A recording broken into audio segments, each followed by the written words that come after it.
আমরা জীবনে এমন অনেক মানুষকে চিনি যারা অত্যন্ত শক্তিশালী, নিজের পরীক্ষা দিতে কখনো পিছপা হন না, খুব কঠোর হন, আত্মপ্রত্যয়ী হন, কিন্তু তাও তারা সাফল্য পান না। কেন? কি কারণ হতে পারে এর? লৌহ মানবের মতো ব্যক্তিত্বের অধিকারী হওয়া সত্ত্বেও তারা সফলতা কেন লাভ করেন না? এবার এটার উত্তর তাদের ব্যক্তিত্বের মধ্যেই লুকিয়ে রয়েছে। লৌহ মানব, লোহা।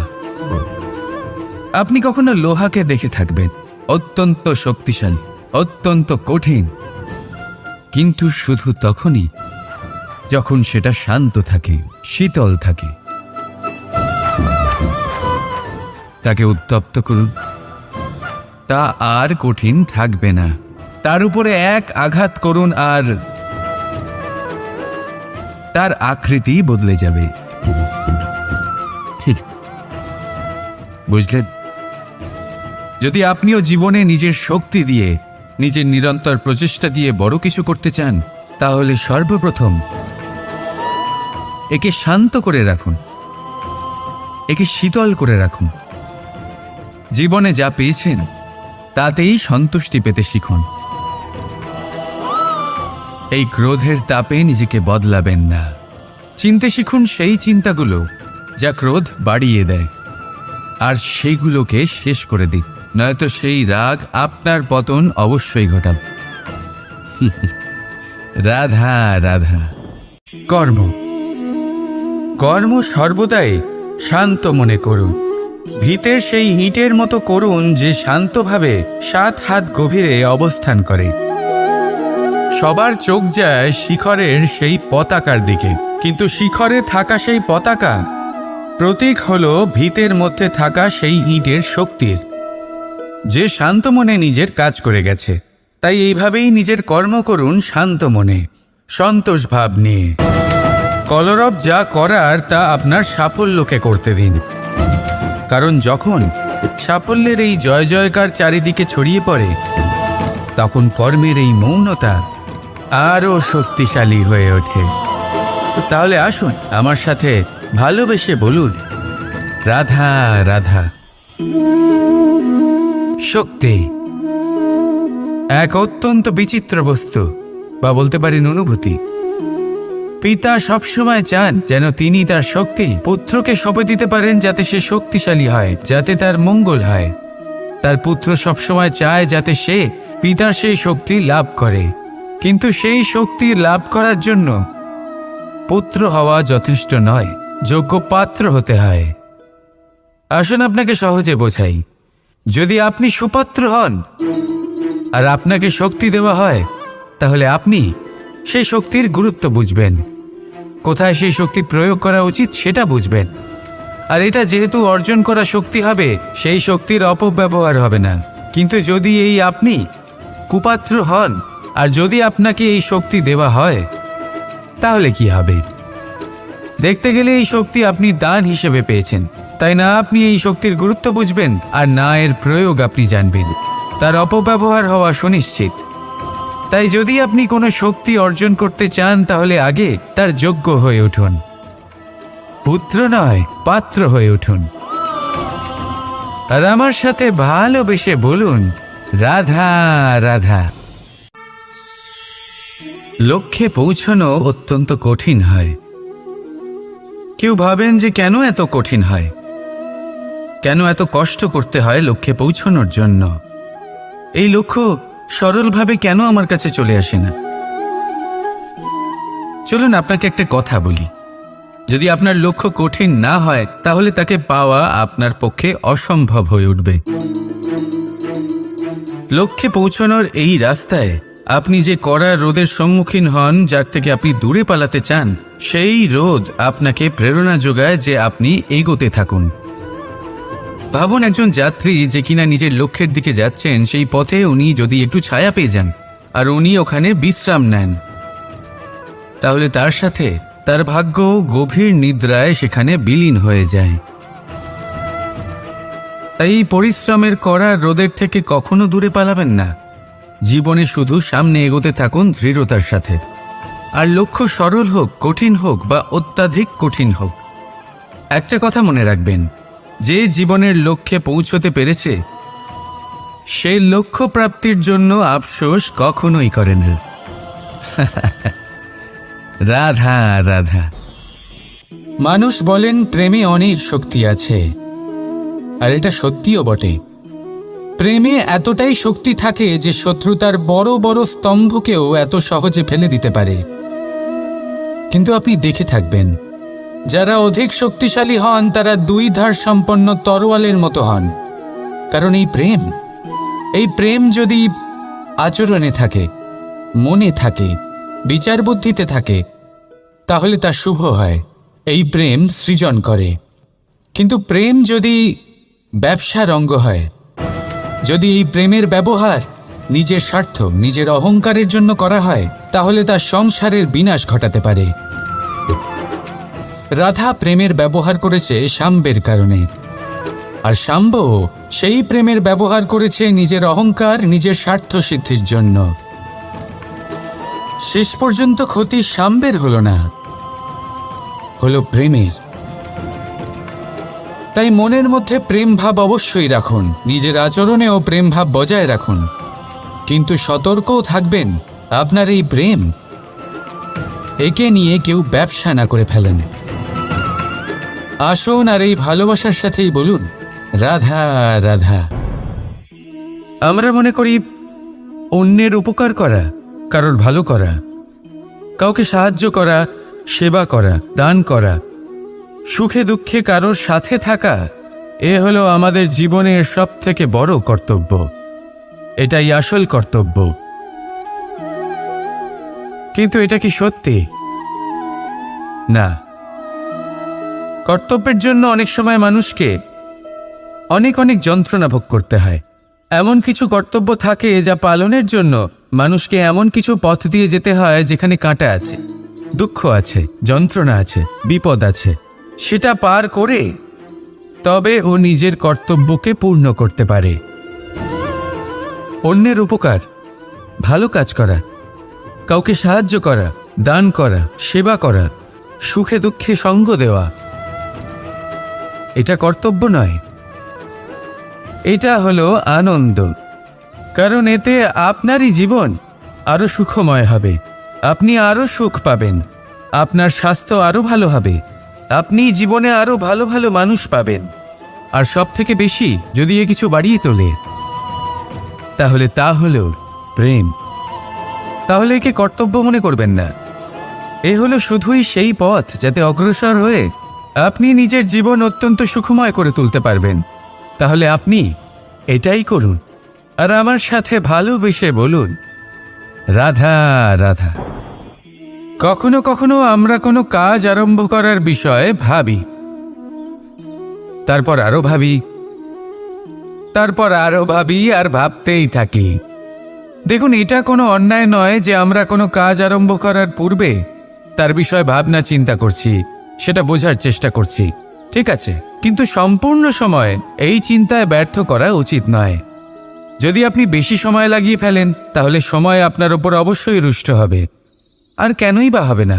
আপনি সময় নষ্ট করছেন, আর সেটা উচিত নয়। দেখুন, নিশ্চিতভাবে ভাবনা চিন্তা করুন, বিবেচনা করুন, পূর্ণরূপে করুন, কিন্তু এটাও মনে রাখবেন যে উচিত সময়ের মধ্যে আপনাকে কর্ম আরম্ভ করতেই হবে। যদি ভাবতেই থাকেন তাহলে কর্ম আরম্ভ করতে পারবেন না। আর এই সময় অত্যন্ত বলশালী। যদি একে সম্মান করেন তাহলে তা আপনার সাথে থাকবে, আর যদি না করেন তাহলে থাকবে না। আসুন সময়কে সম্মান করুন, আর আমার সাথে ভালোবেসে বলুন রাধা রাধা। আপনি কখনো কোনো সাধারণ পাখি দেখেছেন? যেমন বাবুই। সে কি করে? সে কোনো গাছের ডালে নিজের বাসা বানায়। এবার সেইখানে বাসা বানানো সহজ ব্যাপার, কারণ সামগ্রী আশেপাশেই পাওয়া যায়। কিন্তু সমস্যা হলো আক্রমণ। কোনো সাপ বা অন্য কোনো পশু ওর বাসাতে ওর সন্তানদের ওপর না আক্রমণ করে বসে, এই ভয়ে তার সব সময় থাকে। আর এটা সব থেকে কঠিন ব্যাপার এদের জন্য, নিজের বাসায় নিজের সন্তানদের সুরক্ষা। আর বাজ পাখি, যদি আমরা বাজের কথা বলি তাহলে তারা কি করে? বাজ পাখি কোনো উঁচু পাহাড়ের শিখরে, কোনো পাথরের খাঁজে নিজের বাসা তৈরি করে। এবার ওখানে বাসা বানানো একেবারেই সহজ ব্যাপার নয়, কারণ সামগ্রী আশেপাশে পাওয়া যায় না, দূর থেকে নিয়ে আসতে হয়। কিন্তু সেইখানে আক্রমণের ভয়ও কখনোই থাকে না। এইভাবে উচিত রূপে ও নিজের বাসা রক্ষা করতে পারে, নিজের সন্তানদের রক্ষা করতে পারে। এর সারমর্ম হলো এটাই, যদি সমস্যা বড় হয় তাহলে সমাধানও উচ্চমানের হওয়া উচিত। একটা বাজ পাখির মতো ভাবা আরম্ভ করে দিন, জীবনে যে কোনো সমস্যা ছোট মনে হবে। রাধা রাধা। শত্রুতা। একজন মানুষ অন্য মানুষের সাথে শত্রুতা করে বসেন, দুজন ঘনিষ্ঠ বন্ধু। এমনও এক সময় আসতে পারে যখন এনারা একে অপরের শত্রু হয়ে ওঠেন। এর অনেকগুলো কারণ হতে পারে, কিন্তু মূল কারণ হলো আলোচনা। আগে হ্যাঁ, আপনি যদি কারোর বিষয়ে আলোচনা করেন তাহলে সে আপনার শত্রু হয়ে যেতে পারে। এবার মনে একটা প্রশ্ন আসতে পারে যে এইটা কিভাবে সম্ভব হতে পারে? আলোচনা, এটা তো অত্যন্ত জরুরি। যদি আমি নিজের বন্ধুর খারাপ কাজের বিষয়ে আলোচনাই না করি তাহলে সে শুধরবে কি করে? এ কথা সত্যি যে আলোচনা আবশ্যক, কিন্তু তার থেকেও বেশি গুরুত্বপূর্ণ এবং আবশ্যক হলো আপনার এই সিদ্ধান্ত এটাই যে আপনার এই আলোচনা কোন স্থানে করবেন। যদি এটা সবার সামনে করবেন ভাবেন, তাহলে তা অপমানও হয়ে যেতে পারে। যদি এটা আলাদাভাবে করেন তাহলে তা পরামর্শ হয়ে যায়। অপমান কেউ স্বীকার করতে পারেন না, কিন্তু পরামর্শ সকলের ভালো লাগে। তাহলে যদি আপন কারোর জন্য ভালো কিছু চান, কাউকে শুধরে দিতে চান, আর আপনার মনে হয় আলোচনা আবশ্যক, তাহলে সর্বপ্রথম সময়, পরিস্থিতি আর স্থানের কথা মনে রাখবেন, নয়তো এই আলোচনা আপনাকে খুব ভোগাতে পারে। তাহলে আসুন আমার সাথে ভালোবেসে বলুন, রাধা রাধা। এই সংসারে আলোর উৎস কি? সূর্য। এই সংসারে মিষ্টি জলের উৎস কি? নদী। এই সংসারে উচ্চতার প্রতীক কি হয়? হিমালয় পর্বত। আমরাও জীবনে এরকমই হতে চাই, সূর্যের মতো তেজস্বী হতে চাই, নদীর মতো পূজনীয় হতে চাই, হিমালয় পর্বতের মতো উচ্চতা লাভ করতে চাই। সব ঠিক আছে, কিন্তু তার জন্য আমরা কাজ কি করি? যদি এরকম আমরা হতে চাই তাহলে সবার আগে সূর্যের মতো নিজেকে উজ্জ্বল করো। সূর্যের সব থেকে বেশি আলো নিজের অন্তরে থাকে। নদীর মতো নিজের পথ নিজেই তৈরি করুন। পাথরের সাথে ধাক্কা খাওয়ার পরেও থেমে না যাওয়া শিখুন। হিমালয় পর্বতের মতো উচ্চতা লাভ করতে হলে সেটার মতো অটল থাকতে শিখুন। একটা কথা অবশ্যই মনে রাখবেন, নিজেকে জ্বালাবেন তবেই সংসারকে আলোকিত করতে পারবেন। রাধা রাধা। মানুষ, প্রত্যেক মানুষ কাউকে ভালোবাসে, কাউকে ঘৃণা করে, কাউকে সম্মান করে, আবার কাউকে তিরস্কারও করে। মানুষ সব কিছু হতে পারে, সুস্থও হতে পারে, রোগীও হতে পারে, ধনীও হতে পারে, নির্ধনও হতে পারে, বন্ধুও হতে পারে, আবার শত্রুও হতে পারে। যদি কিছু না হতে পারে তা হলো অস্পৃশ্য, অচ্ছুত, ভগবানের কাছে সব থেকে বড় পাপ। এই যে মানব শরীর, তা ঈশ্বর প্রদত্ত, তা তার মন্দির। প্রত্যেক শরীরে ব্রহ্মদেব বাস করেন, তাই শরীরের অপমান করা, সেটা ছোঁয়া থেকে দূরে থাকা। এটা কখনো করবেন না। এই জীবনে ছুত অছুত কখনো বিচার করবেন না। পরমেশ্বর যা দিয়েছেন তার সম্মান করতে শিখুন। আর আসুন আমার সাথে ভালোবেসে বলুন, রাধা রাধা। আমরা সবাই কিছু না কিছু পড়েছি, কিছু না কিছু শিখেছি, কিন্তু এটা শুধুমাত্র জ্ঞানের প্রারম্ভ। আমাদের চেতনা কোথা থেকে জাগ্রত হয় এটা জানা সত্ত্বেও আমরা বুঝতে পারি না। তাহলে আসুন আমরা আরও একবার শিখে নিই জ্ঞানের আকার। ব্যঞ্জন বর্ণ শুরু হয় ক দিয়ে। ক দিয়ে কোকিল, এটা পড়তে পড়তে আমরা শব্দ রচনা করতে শিখি, আর তারপর বাকি সব কিছু। কিন্তু আপনি কি কখনো ভেবে দেখেছেন যে এটা ক দিয়েই কেন শুরু হয়, অন্য কোনো অক্ষর দিয়ে নয় কেন? কারণ এই ক থেকেই উৎপত্তি হয় করুণার। করুণা যা সব থেকে গুরুত্বপূর্ণ অনুভূতি। এই করুণার জন্যই আপনি যে কোনো মানুষ বা যে কোনো জীবের মনের ভাব, তার সমস্যা, তার কষ্ট বুঝতে পারবেন। এই করুণাই প্রেমকে জন্ম দেয়। এই করুণাই আমাদের বিবেককে জাগিয়ে তোলে। তাই ক দিয়ে করুণা যদি আপনি শিখে যান, তাহলে জ্ঞানে জ্ঞানী হতে অধিক সময় কখনোই লাগবে না। রাধা রাধা।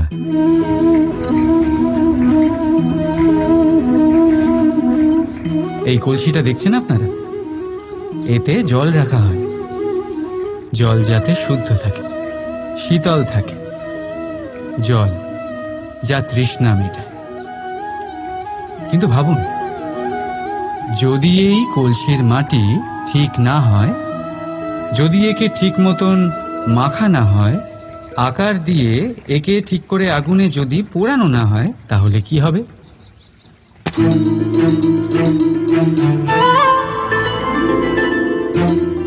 মনের সাথে ঠিক এটাই হয়। কারণ যদি প্রেম এই জল হয়, তাহলে কলসি হলো মন। মন রূপী পাত্রে যদি বিশ্বাসের মাটি না থাকে, যদি সেই মাটি অশ্রুতে না ভেজানো হয়, সময়রূপী কুমোর যদি তাকে আকার না দিয়ে থাকে, আর চরম পরীক্ষার আগুনে তা পোড়ানো না হয়, তাহলে প্রেম মনে থাকতে পারে না। যদি এই প্রেমকে পেতে হয়, তাহলে হৃদয়কে বশ করতে হবে, আর মন থেকে বলতে হবে, রাধা রাধা।